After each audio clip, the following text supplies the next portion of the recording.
Hi friends, welcome back to my YouTube channel. સ્વાગત છે તમારું આજના ફ્રેશ નવા બ્લોગમાં. અને હવે અમે પહોંચી ગયા છીએ તુલસી શ્યામથી ડાયરેક્ટ દીવ, ને દીવમાં આપણે ડાયનોસર પાર્કમાં જઈ આવ્યા છીએ અને હવે પહોંચી ગયા છીએ કિલ્લા ઉપર. તો આ કિલ્લો છે પોર્ટુગીઝ લોકોએ બનાવેલો છે અને એને જોતાં જ આપણને એવું અહેસાસ થાય છે કે આ અંગ્રેજોનો કિલ્લો છે, કે આપણને ભારતીય સંસ્કૃતિનો હમણાં રાજા મહારાજાનો કિલ્લો હોય એવું નથી લાગતું, કેમ કે એમાં આપણે ઘણો ફરક હોય છે. મારી એક ઇયરિંગ તો ડાયનાસોર પાર્કમાં જ ખોવાઈ ગઈ છે. તો ચાલો હું તમને હવે કિલ્લાની મુલાકાત કરાવું છું અને કિલ્લાનો ઇતિહાસ વિશે જેટલી મને ખબર છે એટલી હું તમને જણાવું છું. તો અહીંયા જો કિલ્લાને ત્રણ બાજુએ દરિયો છે અને આ એક કિલ્લામાં ખાઈ બનાવવામાં આવેલી છે, કેમ કે પોર્ટુગીઝ લોકો આમાં મગર રાખતા પોતાની સુરક્ષા માટે, એટલે કે ખાઈમાં કોઈ લોકો પડે નહીં. અને અહીંયા આવેલો છે એક દરિયો, અહીંયાથી દરિયો બતાય છે આપણને.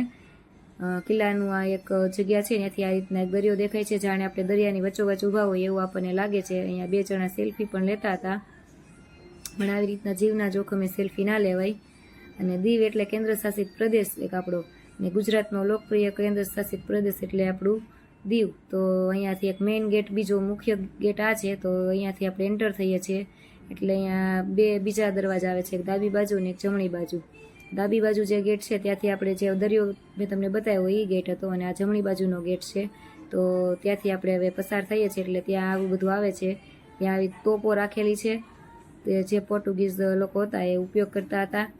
અને જો હું તમને બતાવું, સામે એક દીવાદાંડી પણ આવેલી છે અને વચ્ચે અહીંયા પણ એક આવી ખાઈ આવે છે.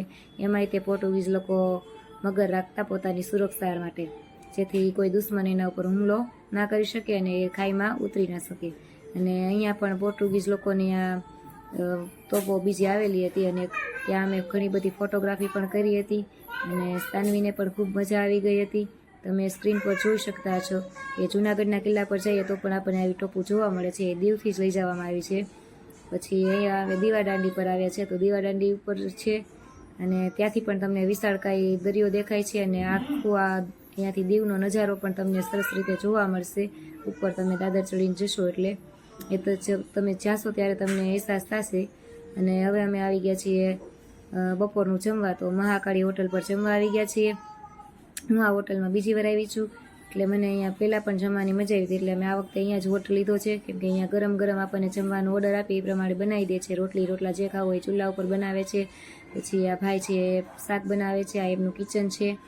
અને હું તમને બતાવી દઉં કે અમે ડીશ લઈ લીધી છે, 3 શાક, રોટલી, પાપડ, છાશ, કાંદા, સલાડ અને અથાણું, મરચાં બધું આવી ગયું છે. તો ચાલો અમે જમી લઈએ અને હવે મળીશું એક નવા બ્લોગમાં. મારી ચેનલને સબસ્ક્રાઈબ કરવાનું ભૂલતા નહીં, સાથે મારા વિડીયોને શેર કરજો, લાઈક કરજો અને મળીશું એક નવા બ્લોગમાં. ત્યાં સુધી આવજો મિત્રો.